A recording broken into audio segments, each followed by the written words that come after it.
কোনো কাজই কিন্তু সহজ না। ঘর গোছানো, রান্না বাড়া, গৃহস্থলী বিভিন্ন কাজ, এই কাজগুলো কিন্তু অনেক কঠিন। কিন্তু আমাদের পুরুষ শাসিত সমাজে অনেক সময় যারা বিভিন্ন অর্থ উপার্জনের জন্য যে ধরনের কাজ করে, চাকরি করে বা বাইরে যে ধরনের কাজ করে যার থেকে অর্থ উপার্জন হয়, এই কাজগুলোকে বেশি মূল্যায়ন করা হয়। বা ঘরের যে রান্নাবাড়া থেকে শুরু করে গৃহস্থলে যে কাজগুলো আছে সেই কাজগুলোর তেমন একটা মূল্যায়ন করা হয় না। বা আপনার ঘরে যে স্ত্রী আছে সে কিন্তু সাংসারিক অনেক কাজ করে, রান্নাবাড়া থেকে শুরু করে সংসারের টুকিটাকি অনেক কাজ কিন্তু থাকে, সেই কাজগুলো করে। এই কাজগুলো কিন্তু অনেক কঠিন। কিন্তু অনেক পুরুষ ব্যক্তি আছে তার অর্থ উপার্জনের জন্য যে কাজগুলো, সেই কাজগুলোরই অনেক বেশি মূল্যায়ন মনে করে। স্ত্রী যে ঘরে অনেক কাজ করে এইসব কাজের মূল্যায়ন কিন্তু করে না। আপনি একদিন একটু রান্নাবাড়া সহ ঘরের টুকিটাকি কাজ করে দেখেন, তাহলে বুঝতে পারবেন এই ধরনের কাজও কিন্তু অনেক কঠিন।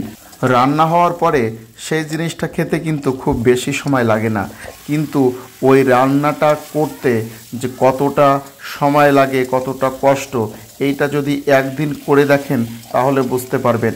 আপনি তরিতরকারি, সবজি, মাংস যাই রান্না করেন না কেন, তার পূর্বে কিন্তু একটা প্রসেসিং আছে। মনে করেন আপনি তরকারি রান্না করবেন, আপনার পেঁয়াজ, মরিচ, সেই সংশ্লিষ্ট তরকারি কিন্তু আগে কেটে রাখতে হয়, তারপরে ধুতে হয়।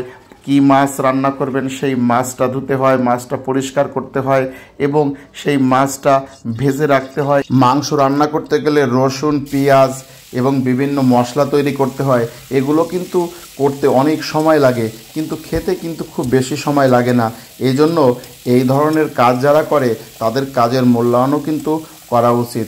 তো দর্শক, আমি কিন্তু আজকে রান্না করছি আলু, উস্তে, চিংড়ি মাছ দিয়ে ভাজি, যা ইতিমধ্যে আমার রান্না হয়ে গেছে। এখন রান্না করব ট্যাংরা মাছ, ছোট চিংড়ি মাছ, লাউ এবং মিষ্টি কুমড়া দিয়ে একটা তরকারি। তা এর জন্য আমি পেঁয়াজ, কাঁচামরিচ, হলুদ, লবণ দিয়ে সুন্দর করে একটু কষিয়ে নিচ্ছি।